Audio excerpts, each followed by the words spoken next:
Welcome to Urbane Legends, the podcast about urban legends and how to act in a courteous and refined manner, but much less about that. Here's your hosts, Neil and Chris. Hello and welcome to this week's episode of Urbane Legends, the podcast exploring right deep down into urban myths and legends, and with a little bit, but not too much, of etiquette training for you all in these troubling times. I am Saucy Vaudeville Act, Bunny Von Tool, and with me, as always, is the future King of Zamunda, Rouse Pazuzu. Colloquially known as Neil Herbert. Neil Herbert, is that your English version of your name? That's broad English translation. You know. Oh, okay. Isn't really quite. I understand that you've come over here because you want to find yourself an English wife. Is that correct? Well, there are rumours to that effect, but I can't let you into the royal circle and let you know what. There may be many reasons on. Yeah. Such as trade mission. A bit of that. Yeah. What you got on the table? Well, I'm keen to see this post Brexit economy. What I'm going to get a bit of trade opportunity going on. I think it'll be a great opportunity for our two great nations to be able to. Have you got many truck drivers in Zamunda that we could borrow? We've got upwards of a dozen, and I tell you what, well, that's a start, isn't it? You see those little Garfield toys that you sort of cling onto our window, the suckers. Yeah, world's leading exporter of those. Wow, how did you get into? I've heard that Matt Groening who did Garfield. I heard that Jim Davis actually. Jim Davis. Oh, Matt Groening's Simpsons. We got in he's Simpsons. We got in really early. Got a great deal. Yeah, I heard he liked using unconventional logistical avenues for creating his goods to maximise profitability. Would that be fair to say? He likes money. I'll say that much. Big fan of money. Big fan of money. Well, who isn't? Sire. Well, I mean, I obviously don't carry money. Just someone does that for me. Yeah. No need. Yeah. Do they have a title like what wallet master of the wallet or something? Wallet purser. Wallet purser. Slightly tautologous, you might argue, but tradition is tradition. Well, I'm a big fan of tradition. Sure, in the lovely country of Britain. Big fans of tradition. That's what I like about this country. Absolutely. Respect your monarchy. Oh yeah, your betters and 100% in your place. Yep, keep. I like the bowing and the scraping that you're currently doing in front of me. That's pleasing to my eye.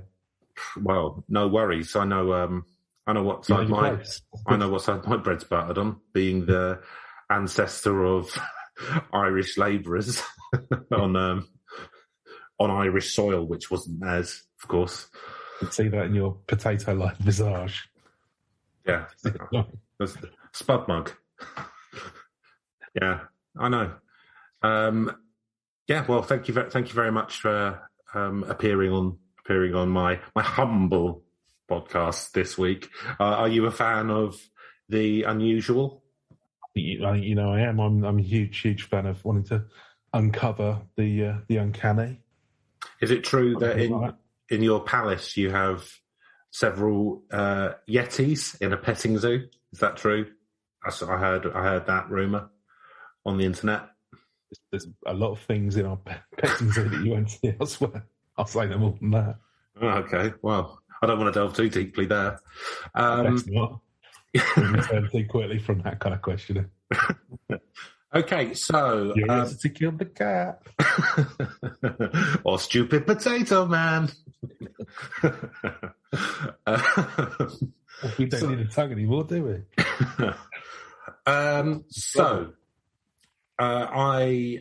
you don't need this because of your breeding, but I am going to give some tips of things not to do when in India, the country. This is presumably for your listeners, yeah. That's for my listeners, not for you, obviously, sire.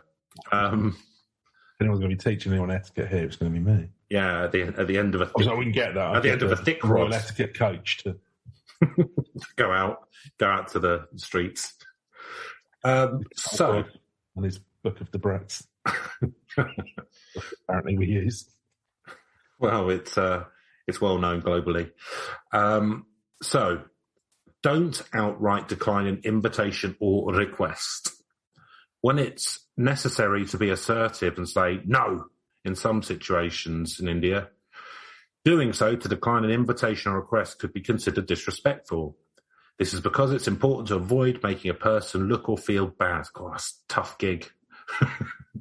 Never make anyone feel bad. They're going to see the lie in my face, I think.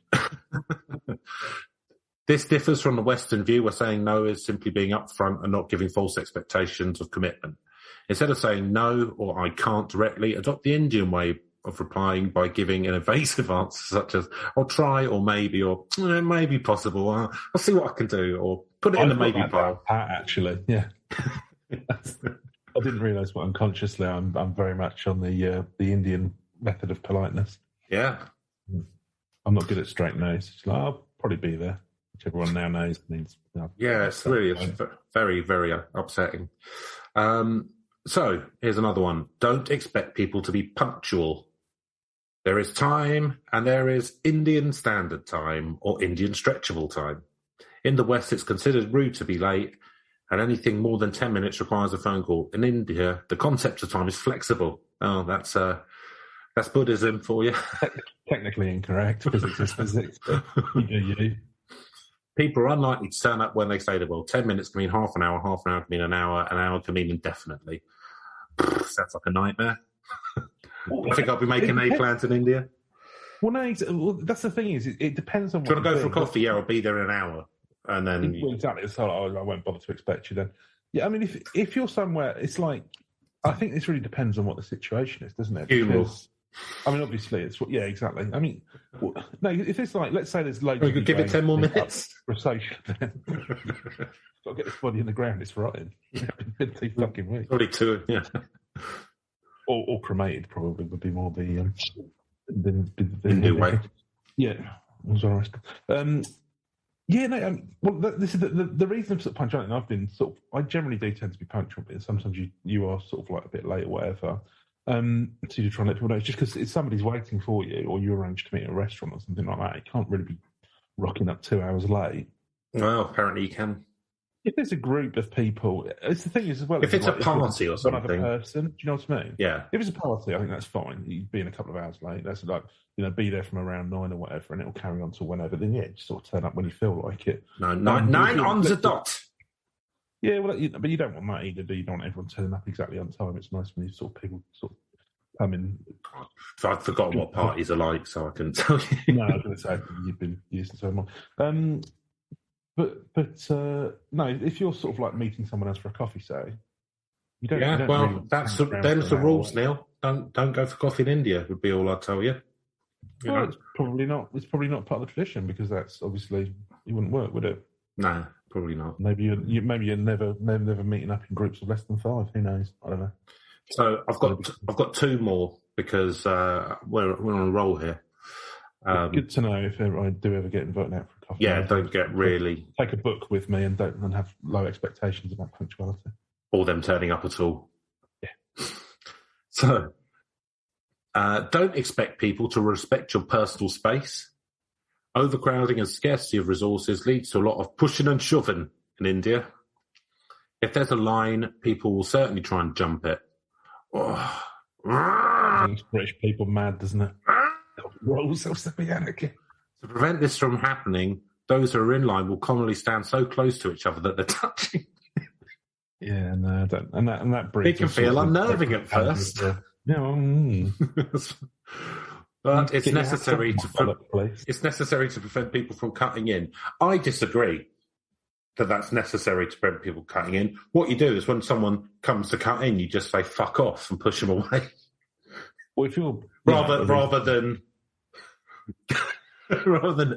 literally be chest to back or groin to arse with the person in front of you and behind you.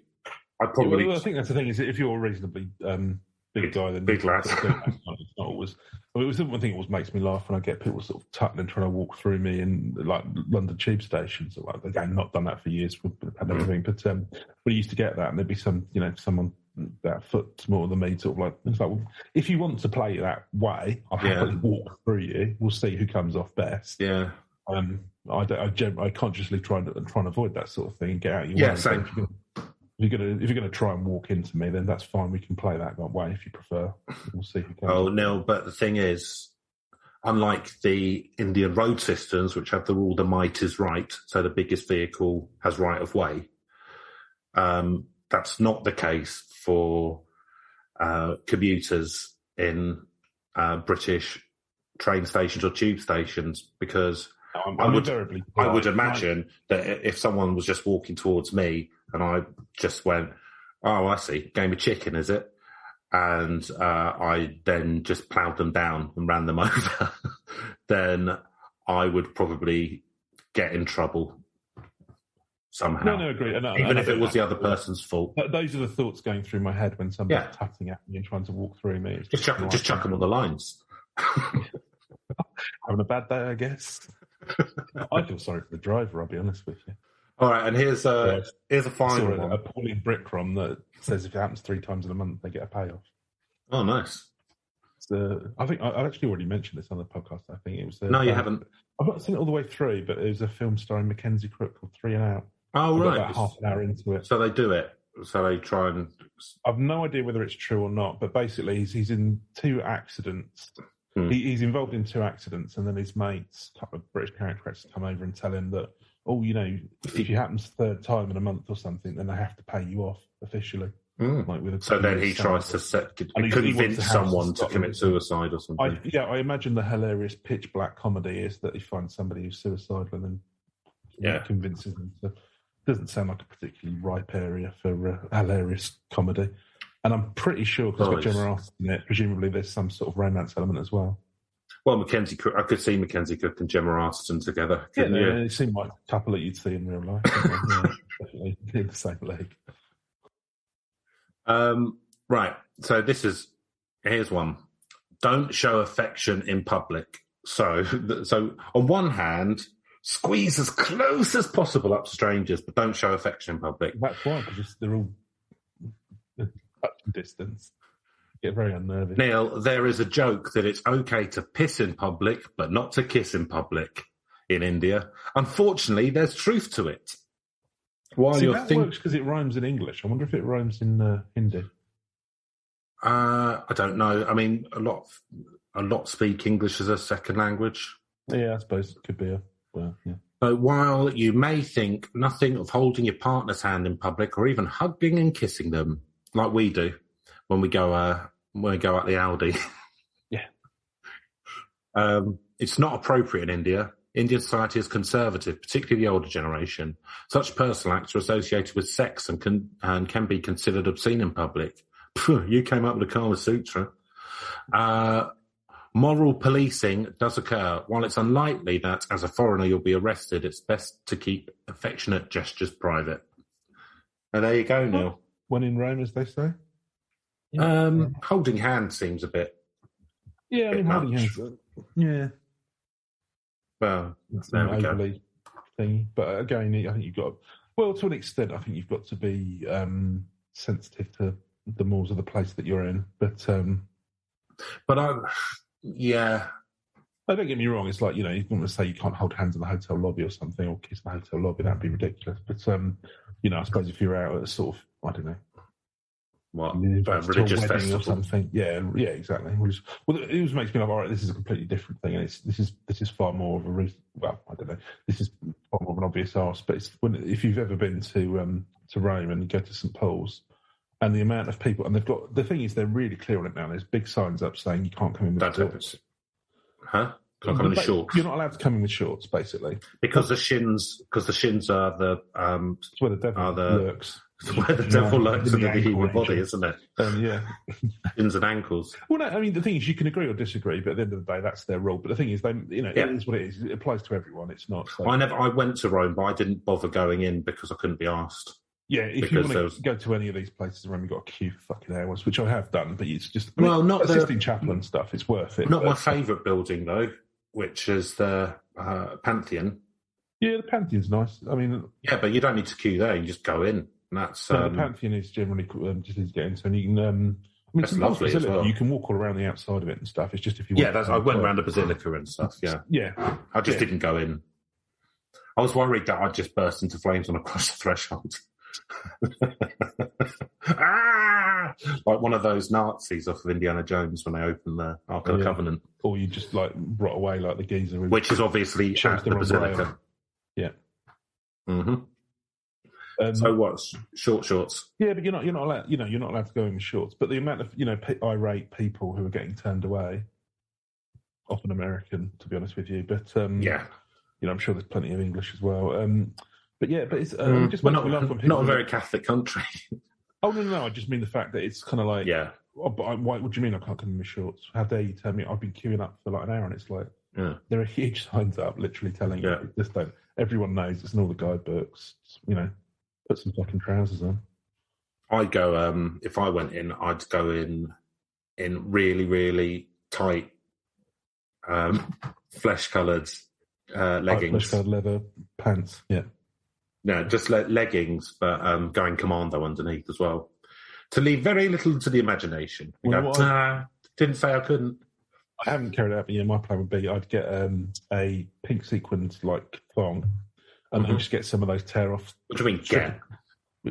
Where? Use one of your extensive collection. Pick out from my walk-in wardrobe, which just exists for just for that. Yeah. One of the pink sequin ones. Which one of the walk-in wardrobes which simply exists for thongs? A, B, or C? Wing B. Wing B and floor. Floor two. And then then go to the one next door. So one of the older ones then. Yeah. Well, I've had the longest, haven't I? And then get some of those tear-off trousers that they have the strippers have. And then as soon as you get to like the Peter, the statue, just you can leave your hair. Yeah, exactly. Preferably my phone's playing as hot coffee or whatever.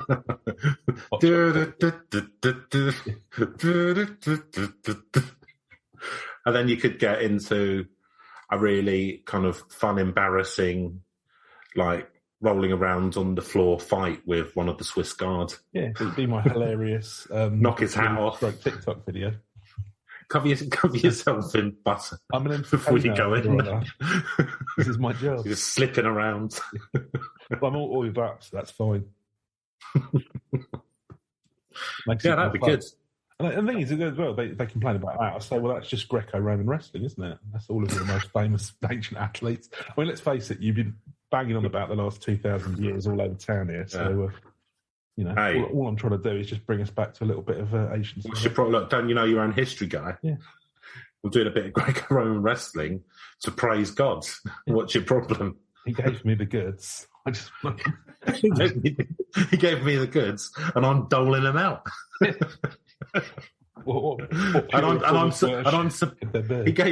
He gave me plentiful goods, and I'm supplying the Romans. Supply and demand. What, you a communist? They don't like religion, you know. Well, watch your step. Rendering unto Caesar what is Caesar's. Right. Lovely. Anyway, fair enough. So there you go. Then there's some advice there from Trip Savvy. Vacation like a pro. Yes, well, that's interesting actually because I didn't know those things. So I would like to go and visit India actually, very much so. So I would like to visit India until I read the stuff about people jumping the queue, and now I don't ever want to go there. I wouldn't put me. I think we should cut all ties. Well, that's fine because you can push in yourself then, can't you? I think it'd be quite refreshing to be very unbritish. No, you can't push in yourself though because it's not built in. They do that. I remember when we went skiing with school, and there was like queuing for the ski lifts, and just like like Italian men would just push little kids, like 5-year-olds and stuff, out of the way and push in the queue and stuff. I was like, what is going on here? Obviously, I was about 14 at the time, so I was bigger than an Italian man. So I just pushed back until they fell over. But it was just like unbelievable that they would. I mean, that's a bit naughty, but no, I mean, but it's but we're skiing, guy. It is the etiquette in each country. Swish, swish. Yeah, you get on a bus in Rome, and it is just fight for your place. Basically, there's no queue. Everyone, because the thing is, it's not even like like we just queuing neatly outside the buses. It's just a scrum going towards the doors and just try and. Yeah, I hate it. Yeah, no, I'm not a fan. Form an orderly queue, Romans. Yeah, just I'll get really passive aggressive. Follow the British man. No, I don't know. Queues, I think, are an efficient way of making things work. But hey, they are an efficient way for you. What can you say about that, eh? Well, we have such an amazing, vibrant economy and brilliant democracy to work it out fucking brilliantly. Neil, I believe this week one of the reasons you're actually you've come over from Zamunda is we're doing that. Cool. Well, not really.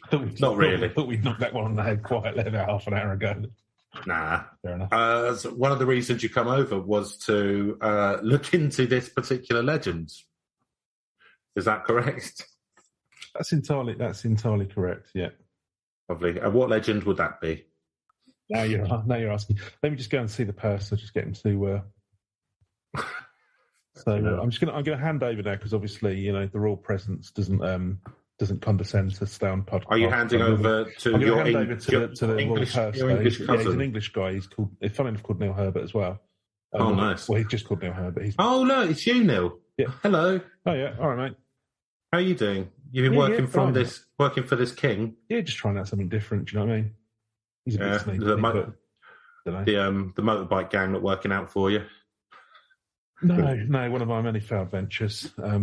Yeah. So yeah, I mean, I don't know. I heard Uri Geller got banned for speeding in a Nando's car park. He's a nightmare. Oh, he's an outlaw, isn't he? Born and bred. Rules don't apply to that guy. And I think the thing is, if you've got veins filled with adrenaline like he has, then and anti-authoritism. Yeah, it's in the bone for him. But it's just I was just fronting. Do you know what I mean? Yeah, I just got to realise. Where's Uri Geller from? I believe he's Israeli. Israeli, he is Israeli. That's right. Because you'd think that he was Croatian or something, but he's actually. Well, I'm not sure. I don't. No, he is Israeli. Yeah, I think he came over from Israel, but I think he lived in Europe for ages, and then I'm not sure when he came over to Britain, but like back in the 60s or 70s or something. Yeah, and he lived in a little 2-berth caravan on the Neverland Ranch for a little while, didn't he? Yeah. Just behind the monkey enclosure. He's a big friend of Michael Jackson, obviously. Huge, not best one friend. of the hangers on, just desperately leeching from his fame. I mean, respect the grift and all that. Fair enough. Only if it's in Leverage. the hit TV show. Well, have you seen the new one yet? Yeah. Oh, okay, cool. Yeah, I've watched them all. What's it on? Internet streaming services. No,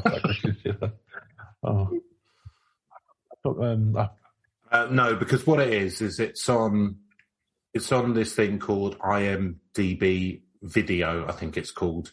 And so what IMDb have done is they started, because of their notoriety, I guess it's a well-known website, they thought, let's try and do something different. And they started making original programming. Yeah.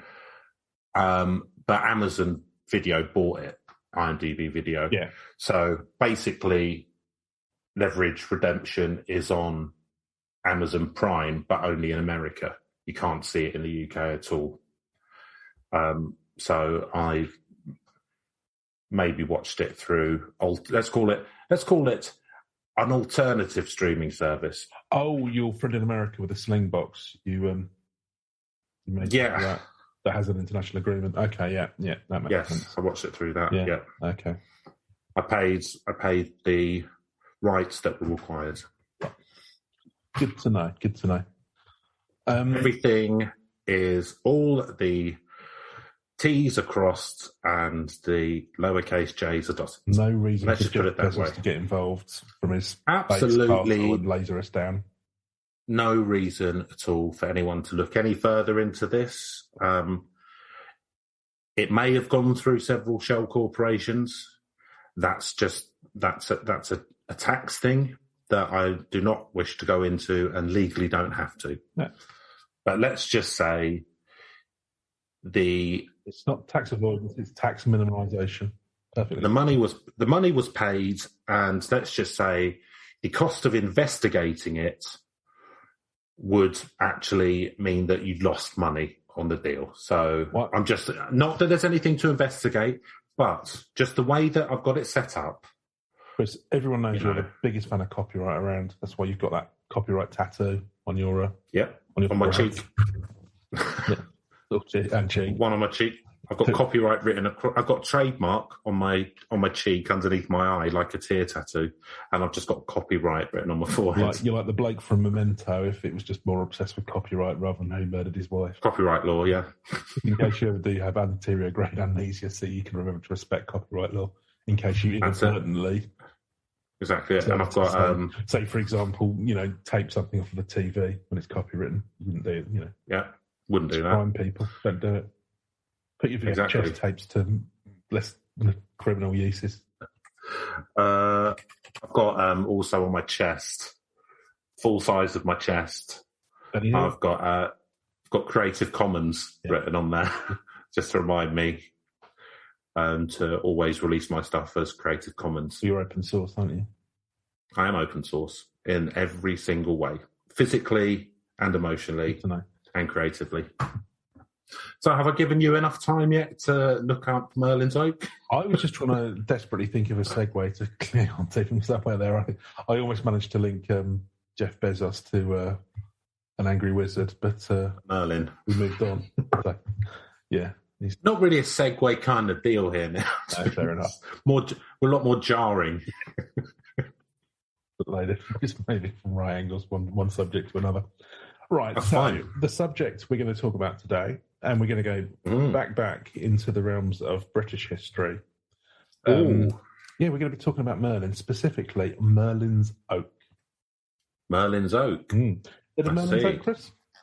No, I don't know that I have. I hadn't either until I was doing it. Obviously, I like to do a bit of research into Arthurian legend, keep myself sharp on that. Keep yourself sharp for all those Renaissance fairs that you go to. Absolutely, yeah. I like to know that my dialogue is technically impeccable. I think you'll find. Lex weren't invented until the 6th century. Why are these men drinking ale? Ale was not invented until the 11th century. They should be drinking honey mead or wine. Wine and vinegar, like the Romans. Well, that's the thing. Is mead? Is it ale or is it wine? Mead. Yeah. It's just mead. It's its own thing, baby. Oh, no, exactly. Stop trying to box it in. Honey beer or honey wine, didn't you? No. Oh, okay. I refer to you as honey bear. Oh, that's a different kettle of fish. So you've heard of Merlin, obviously. I have. He produced all those stickers in the 90s. Yes. We don't need to sort of revisit Arthurian legends. We all know he was Arthur's wizard. But what not so many people will be familiar with, actually, he's traditionally associated. Like a lot of things from King Arthur are sort of now associated with parts of Wales. So Merlin's hometown apparently was Carmarthen. Carmarthen, nice. Yeah, in Wales. Got a nice castle, isn't it? So I hear. Yeah. There's a lot of beautiful stuff in Wales, to be fair, and a lot of history. So this is a tree that's been stood for thousands of years in the village of Carmarthen. And it's been linked to the wizard Merlin with a legend that when the oak shall tumble down, then shall fall Carmarthen town. That's not quite as bad as if the Ravens leave the Tower of London and England will fall, is it? It's more localised. I think it's because he wasn't King Arthur, so he didn't have as... Well, maybe, do you know what? Maybe he's just less... he's just a little bit more... got a bit more humility. You know, he wanted to keep it localised. He didn't want the fall of the entire country, just because. And also, it's just his tree. He's sick of the people of Carmarthen. Yeah, do you reckon that was it? He got served some really bad mead there once, or it's just he grew up there and it was really stifling. And because you know they're proud of their styles in Wales as well, that they should be. You know, I imagine Sheen gets a bit of praise when he goes back, for example. Or Timothy Dalton to name but two. Yeah, you reckon when Merlin was back in Carmarthen, they were probably all over it. It got a bit stifling. Yeah, I know that. Hometown hero and all that. Yeah, I know my uncle Bob when he's in, because he lives in Wales, just outside Swansea, because he's Welsh, as well as Crastus, he's Welsh, and he gets carried around the village, gets on a little plinth, a little plinth, and showered with daffodils, probably. Yeah, daffodils or dragons. Dragons. Oh. Yeah, so I mean, they look after their own, that's for sure. Yeah, quite right. Not like us Southerners. That's quite right too. I'm having a look at Merlin's Oak here. I mean, it's not very impressive. Are you looking at the modern one? Because the original no longer stands on the spot. So, oh, okay. So it's the odd. Are you looking at one that basically looks like a tree that was planted about 10 years ago? No, I'm looking at one which looks like it's growing out of a statue base. So I think that is the original one. Okay, yeah. I mean, it's a very small tree to be thousands of years old. You know, Merlin's not bragging. You know, he's got it down there. If you want to have a look, he doesn't need. So did he plant the oak, or did he turn into the oak? Well, we simply don't know how he's associated with it. Maybe he just grew it himself. Maybe it's got nothing to do with him. We'll come on to that later. But according to the locals, this was all part of. So Merlin supposedly comes from Carmarthen, and I believe actually that's part of the etymology in the Welsh or Brythonic. That the original name for Carmarthen is derived from the Welsh or Brythonic Merlin, Merlinville or something. What I would imagine is Merlinopolis. Merlin.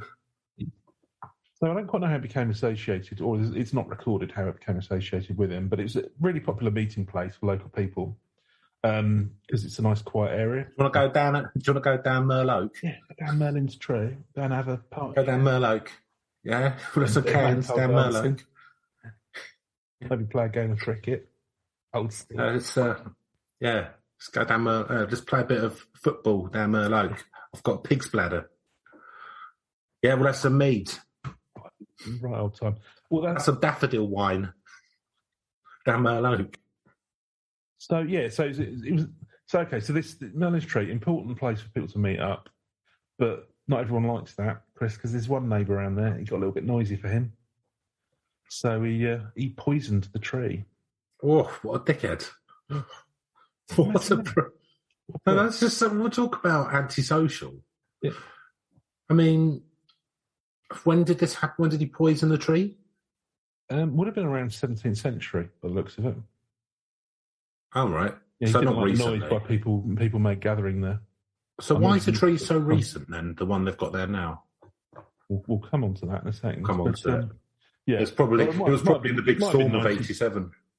Because Merlin's apparently been associated with it with the old oak since the 19th century, and supposedly he still sleeps under the hill close by the original location.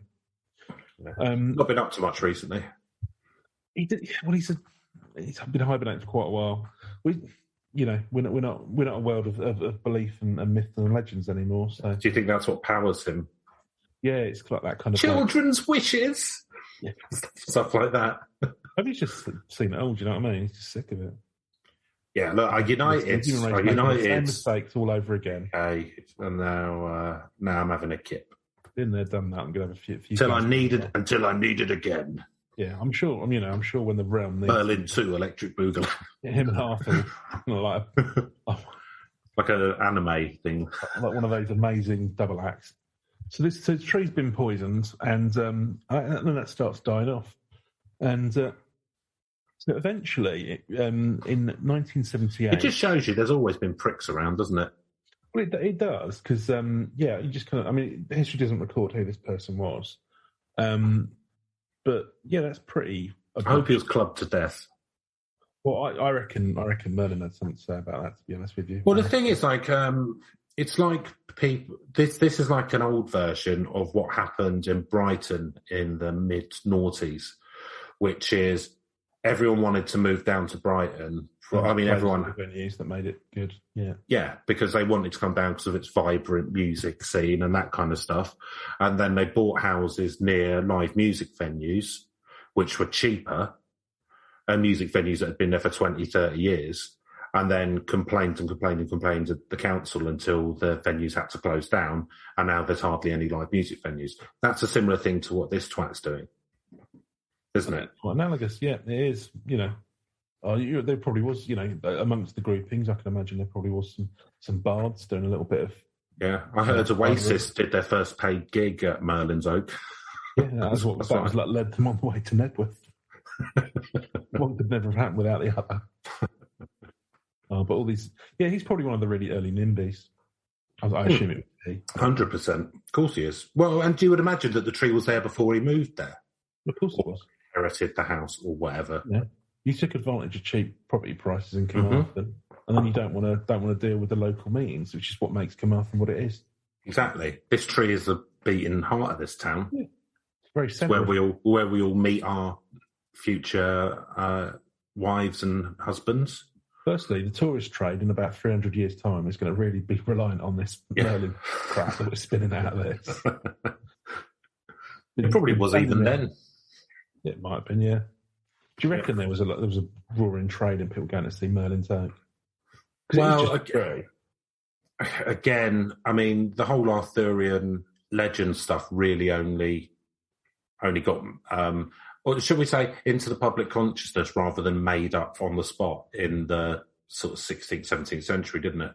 During when chivalry was all the rage. That's when it all got written. Mostly the times. Yeah. Well, I mean, King Arthur was probably a real person, but he would have been a British Roman warrior chief probably in the 5th century.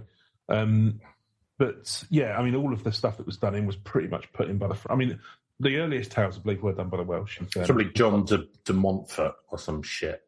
John de Beaufort. Oh, there was. I think I've got this on here. John de Monmouth. I don't know. John did something. Was it Geoffrey of Monmouth who wrote Geoffrey of Monmouth, the earliest British histories? Yeah, that's him. Yeah, he just made it all up. Yeah.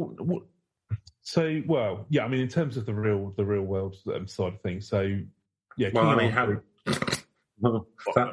that's what making stuff up is. No, okay, in terms of if it's different to the real thing. From whole cloth from him. So there was the original person. And then the Welsh bards, I think, were sort of like they were the earliest ones who were doing the tales. And then I think it was Geoffrey of Monmouth. I think was the guy who wrote that British history, and he had King Arthur in there.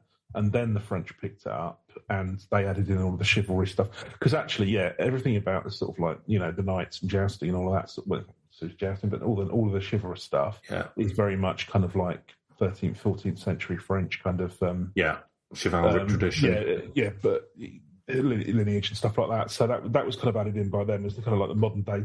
It's very much like kind of like taking something and modernising it now. Well, what they kind of did was they wanted being Jane Austen in 90s California.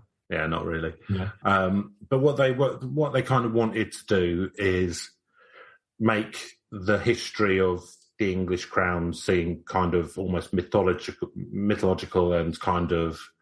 I think they wanted to give some lineage to the whole notion of chivalry as well. And lineage and all this kind of stuff, rather than what it really was, which is just people like just killing their way to the top. Because that's, But it's like, people who think that, if people don't follow religion, everyone will be bad, because the only reason that you'd want to be moral is so you can get into heaven. I think it's the same thing with chivalry, to actually try and get people to buy into the concept and to sort of not slaughter their enemies, Because a lot of times you could probably be involved in one of those battles and then just get ransomed off, and then they'd be back fighting for the next one if you've got enough money. Yeah. You don't want people hacking you to pieces. So, I suppose there was a financial incentive for that as well. More to the point. But I think it was just trying to buy into that whole. The similar thing happens. I mean, when you read about Bushido and all of that sort of thing in Japan. I mean, people reckon warrior traditions, like basically people. All of these like the honourable samurai and all the rest. They reckon they were far more mercenary than was pointed out in the kind of the codes are all written in the sort of like 18th, 19th century. It was like when warriors are kind of at the top of society, there tends to be like a military or warrior traditions and stuff that kind of come in. How that pans out, and it doesn't generally tend to be the best for the people when you put the general of the army in charge of the country. No. I'm sure some people probably are quite fond of the Pinochet regime, etc. And everyone loves Idi Amin. Modern examples, yeah, exactly. So maybe not the best for. No. Yeah, and then you've got obviously what's his face? Was it Thomas Mallory? Did La Morte d'Arthur, which I attempted to read when I was at university.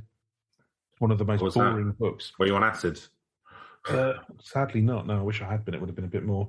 No, it was back in my period of trying to sort of read some classics, and to be fair, a lot of it is quite good. But and I like the Theory and Legend. I really like Excalibur, that film they made in the 80s. It's good fun, and so I thought, well, I'll read this Thomas Mallory. The battle scenes are just the most boring that you could ever imagine. Are they more boring than when you're reading a Russian classic and they talk about the peasants in the field and the proletariat for 7 or 8 chapters? Yeah, because Tolstoy's got some theory about how he thinks. Well, Tolstoy actually did try and run a farm, and it didn't work out too well for him. But anyway, we'll get on to that another time. But we probably won't. His theory didn't translate into practice too successfully. I've forgotten where we were, but basically, he poisoned it. Some days poisoned an egg. Okay, yeah, and effectively, it's just dying off over time. But Merlin's made it very clear that either the town will fall down, or a lot of other people claimed that it was also in legend that there would be floods. If the tree dies, you die. Yeah, exactly. Basically, Merlin said, "Fuck with a tree, I'm coming for you." Yeah, I'm coming for you with my magic. So 78, they've actually had to sort of, the last bit of it's fallen down, they've actually had to chop it down and sort of like, they put a bit of it into a museum somewhere. Yeah, I've seen that picture. Yeah, I think it's on the BBC. When did this person poison it then? You said 17 something, but it must be 19. I completely made up that date. Because I was thinking, well, that was dying for a while. Yeah, no, well, I think... If it was saying 1700s, then it was replanted... Well, the thing is, you can kill a tree off, can't you? And it'll stay, because, I mean, all of the, trees grow from the ground up, so... What? They're pretty much, I mean... This is news for me. I thought they grew down from the clouds. No, but all of the external, I mean, the outside of the tree is all dead, is just dead anyway, isn't it? It's really a vehicle for carrying water up to the top, to the leaves and stuff, via capillary action. It's not dead. So... You can tell if a tree... Well, yeah, I mean, the bark is basically dead cells. Yeah, bark it's is. Just, yeah. But not the internal bit. No, it's basically just a pipe for carrying, as I say, water up to the rest. The growth is happening on the tips where the leaves and stuff. Yeah, that's where the growth's happening. New growth is happening. But if you cut into a tree, then you can tell if it's dead or alive. Yeah, because it'd be green in the very centre. Green. It's got sap. The point is, you could kill off a tree, and it would stand for ages after. Oh, it still stands, yeah. It's got good foundations. Yeah. Maybe you didn't successfully poison it. I don't know. But the point is... I'm hearing a lot of I don't knows here, Neil. I don't feel you've done your research. The king won't be happy. Listen, a theory and legend is, by its nature, oblique. There are many facets, some contradicting. Sketchy. So the tree... Sketchy, poorly evidenced, the tree researched. Poorly read out, poorly enunciated. Unreliable narrators. We're very much unreliable narrators of podcasts. You might be, I'm not. So, obviously, you tell the truth. I'm like John Craven or something like that. That's some big shoes you're trying to fill there, Chris. I wouldn't say big feet. Got big presenting feet. So you say. We'll see how that pans out. Well, I don't actually have feet. I had my feet replaced, didn't I? Of course, with robotic hands. I thought you'd bound them like a Japanese lady. Well, that's why I had to have them removed and have the robotic hands put on there, which is useful. You've been a hand model or foot model, I should say, for 3 Terminator movies now, haven't you? I have indeed, yeah. And it's terrible. When the Terminator, when you see it, I have, yeah. It was. You look at CGI in real life as he does on film. Very waxy skin, skin. Kept grabbing my ass, of course. Of course he did. Look, that's how he shows you like you. Said he was going to. I feel like you were saying, just reading out that earlier. He said he was going to terminate my virginity. And I said, well, I'm not a virgin. He went, you are to Arnie. That's just banter. Yeah, it was, yeah. One man's inappropriate behaviour. I mean, fortunately, I was a bit quicker than him, so I managed to get myself out of the trailer quite sharpish. But I did get blacklisted for a lot of Hollywood parts after that, and a lot of US political campaigns. But I'm hoping, what with the Me Too movement, hopefully, my robot hands feet might start getting the nod again for a few films if required. Maybe a reboot of Short Circuit or something like that. Yeah, I mean, I could see that going down well in the modern world. Presumably, Fisher Stevens won't be reprising his role as the Indian scientist. No, I believe he's playing a Nigerian doctor in this one. Oh, right, okay. They've not quite got the point there. No. Yeah. Oh, this will be fine then. It was the Indian thing. Oh, yeah, I mean, fair enough, though. Probably a Hindi thing. Probably a case thing they didn't like. Yeah. Consider Canadians untouchables. So, tree may or may not have been poisoned in somewhere between the 1700s. There's not a lot to this story. 1700s and the 1970s. Somewhere between 500 AD and 2000 AD, a tree was poisoned. Possibly. Possibly poisoned, because some people like to get around it and someone didn't like that. There's no record of this. But, okay, so now, so that's, and that is kind of that's the crux of today's urban myth, is it? Yeah. That's. I'm not sure I did right by allowing you to pick one. The foundations of this house that we're attempting to build. So don't undermine it, for fuck's sake. Right, okay. Unlike all good foundations, we're just trying to tip some rubbish in there. Some dead bodies. Save ourselves some time and money. Yeah, very much the Imelda Marcos Foundation building. Right, so at some point this tree is poisoned because somebody doesn't like his neighbours knocking around it. Mm. And in 1978, more or less, they finally had to take it down. I don't know. It was presumably all those people still gathering around outside it, and it was becoming a menace and was about to fall over or something. Who knows? Who knows why? Who can tell? It's Arthurian legend. It's covered in mist and fog. And here's the thing, because they had said, the two things were around either the fall of Carmarthen town or something that had been interpreted as well as flooding. Mm. Now, here's the interesting thing, Chris. The biggest floods in living memory occurred shortly after they took the tree down from the original spot. Ooh. And I was looking it up, and it's been being flooded ever since. Really? So 1978, they had floods. In 87, during the hurricane. You remember the hurricane in 87? I do remember. I slept through it. Yep, so likewise. And so that caused a load of floods in Carmarthen as well. In fact, Carmarthen was more or less underwater after the 87 hurricane. And if you actually look up, there's still flooding to this day in Carmarthen. So 2020, 21, there's been loads of flooding as well. Well, I mean, they were warned. Yeah. Well, they were told, don't, keep the tree. It seems reasonable, doesn't it? And I mean, one thing I want you to do. One thing you got to do for Merlin, after everything I've done for you, is, and do you know what? A tree doesn't need a lot of looking after. Just don't poison it. not when it's been there for hundreds of years. Just, I mean, literally, I mean, really, in a way, I'm just seeing the protection of Carmarthen. What I've done here is, I've got this tree in place. I mean, granted, it was only planted apparently in 1659 by a school when guy. Charles II came to the throne, presumably by Merlin, because he can presumably travel through time. You would think so. That'd be one of his many skills. I don't think it matters that it was planted, 1,000 years after, or more than 1,000 years after Merlin was supposedly knocking around. So yeah, he probably just, and yeah, I think it's claimed he even moved backwards through time. So maybe he did that before he met King Arthur. Who knows? But anyway, he'd let them know, and now they're suffering all sorts of floods. Some would blame this on climate change. No. But, the evidence suggests angry wizard. I mean, it's there's a lot of rivers around that area by the looks of things. Just having a little look. Yeah, I think there's a local river which gets flooded over. River Towie. With increasing frequency. And, River Towie is...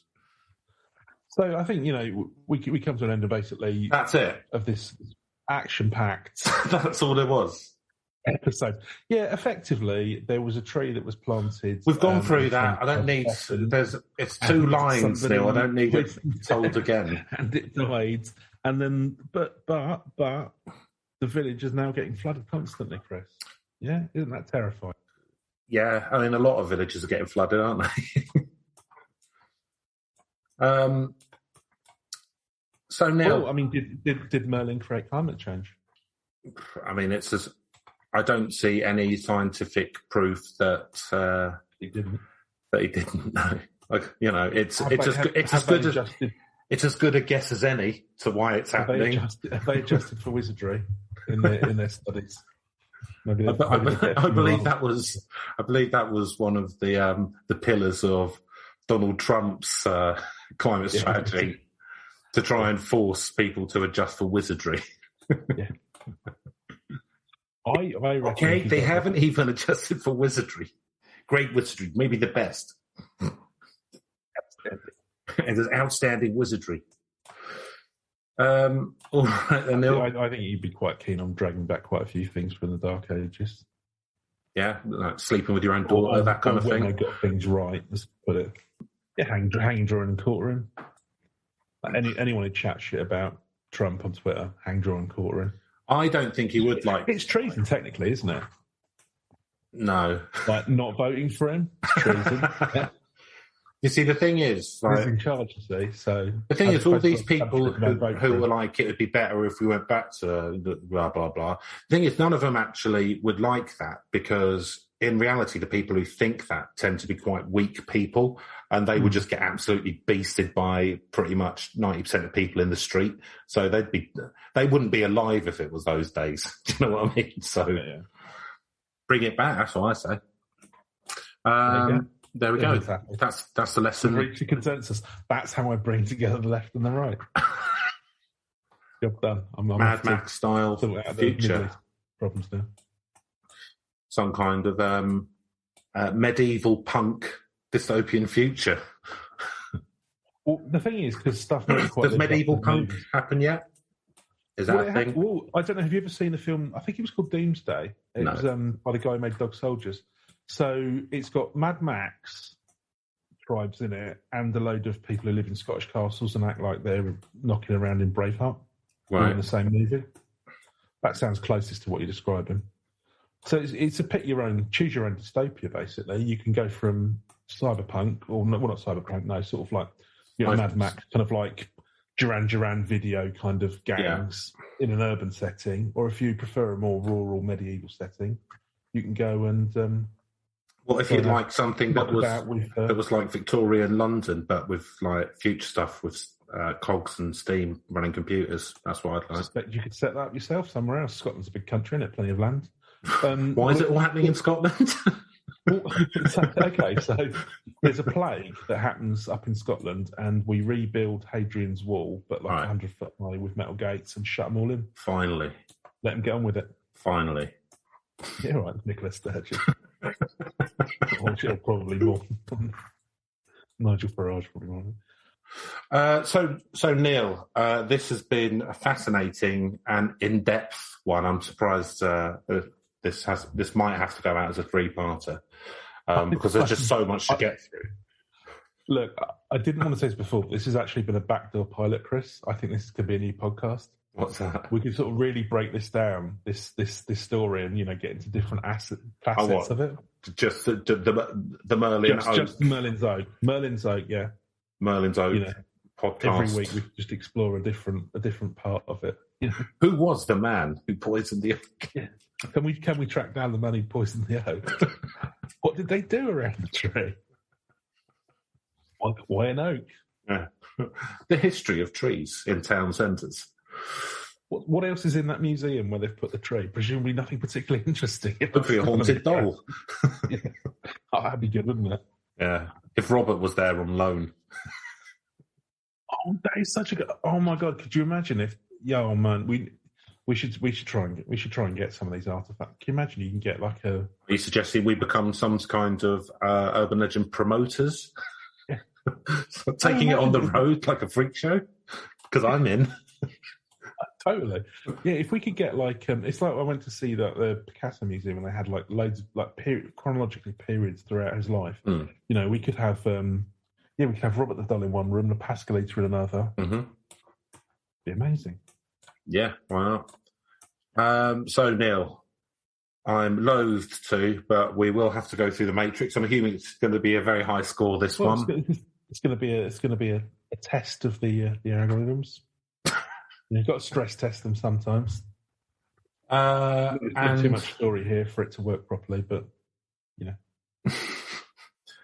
this week I am going to be using simply a random number generator, which is it inside a wizard sleeve?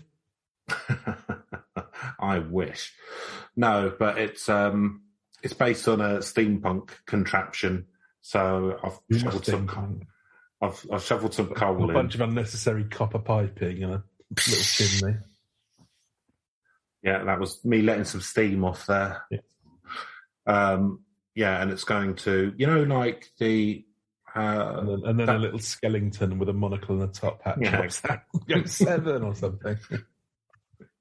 Something out of a latter-day fucking... Yeah, but it's the size of a room. It's like what's that? What's the one they've got in the Science Museum, which was like the first computer? But was that Charles Babbage's machine, or not Adam machine, whatever it's called? Computer machine. Yeah, I've got one of them Babbage machines, but I've steampunked it, so it's got a top hat on. Pretty steampunk already. Do you mean you added a superfluous chimney? Yeah. Yeah, and it's got a monocle. With a magnifying glass, like slightly out in front of the monocle, and it's got. I think I've come around to. I thought the steampunk aesthetic was like fair enough. I think I'm growing to hate it. When What now that I'm using it on a Babbage machine? It's just fucking. It's the more I've never given any thought to the whole steampunk aesthetic, and the more I think about it, the more pointless it is. Anyway. Yeah, but pointless things can be fun too. All aesthetics are pointless. Everything aesthetic is pointless. Always the point in the aesthetics. Well, then you could say the same thing for steampunk. There you go. Tied yourself up into knots. Not because I don't find them aesthetically pleasing. There you go. Yeah, but it doesn't mean they're pointless. The fact that it displeases you means that you'll be pleased more by something else. Like, I don't know, if you have a look at page 3 or something like that, then that'll be more aesthetically pleasing after you've looked at some steampunk. So that's the point. Why does God do bad things? Well, same argument. Yeah, that's my argument against God. What? That's my thesis for the fact that steampunk exists. So look at a loving God. Neil, God invent steampunk? Now, because you've shut the Jesuits right up, I tell you. Because you've dragged the unholy corpse of this urban legend in front of us. It's like a homeopathic urban legend. Just it's in very small doses, very largely watered down. Right. It contains trace elements of spookiness. You can go first. Spookiness. Okay. 10. I'm just going to give everything a 10 just to game this one. That was a brilliant idea, honestly. Okay, so yeah, I think there is some spookiness to this. Can't wait for this. Firstly, you've got an immortal wizard who would get really angry if you disobey. It's fairly simple. Basically, an immortal and incredibly powerful wizard has asked you to water his plants while he's on holiday. Right. You couldn't even fucking do that, come on, could you? Right. So is there ineptitude to spookiness? Well, no, just the concept, because, inevitably when you're asked to do something that's really, a really, important task or a small task, but it's important because of the person that you're doing it for. So, for example, coming up with a good urban legends to record a podcast about. Yeah. That was if I was doing that for somebody important, Chris. But, you'd have that sense that you could be led down, and then getting on the wrong side of a wizard, and it having implications for your entire town that they could get flooded because of this. Yeah, who the fuck am I kidding? This is a 1. 1. Yeah. So I'm going a bit higher than a 1 somehow. So I thought this was going to be our first 8, but anyway. No, I think the only thing which is spooky about this is that there was someone who killed a mighty oak, basically because people were being a bit noisy, and I think that shows you. Well, I think NIMBYs are quite spooky because they basically hold up progress for the whole of humanity. And at the moment, we're at a time where we need progress, and people going, oh, no, don't put a wind farm there. I'd rather see the planet die. No, because I'm fine with it, but just don't put it in my backyard. Right, that's all right. Yeah, or anywhere that I go, or anything that I look at, anywhere that my eye line may possibly be. So I think that that's a bit spooky. The fact that it's shown us how petty that humans are. So I'm going to give it a 3. Believability. All right, I'll go first on this. So there was an oak there. That's true. So that's believable. There's a new oak there now. It's sadly believable that it's poisoned, although it might have just been old. I can imagine it's believable that people hung around it. So far, so good. The bit of an old oak is in the museum. Brilliant. So far, so good. Sounded like a 10 to me, Chris. However, was it? That, isn't it? Well, didn't have enough steampunk elements for you. Exactly. However, where was the steampunk element to it? Why didn't it have a little train going round it? Toot toot. However, do I think it's anything to do with? Do I think Merlin did it? Which was already blown out of the chimney because it was. Do I think Merlin did it? No. Do I? Is it even like? I mean, it's not even old enough, and it's angle with it, do you? And it's pretty much like on record that just some school teacher planted it. So believability of it being Merlin's Oak, no, but I mean it does exist. So for that reason, it's getting a 4 because a lot of stuff doesn't even exist.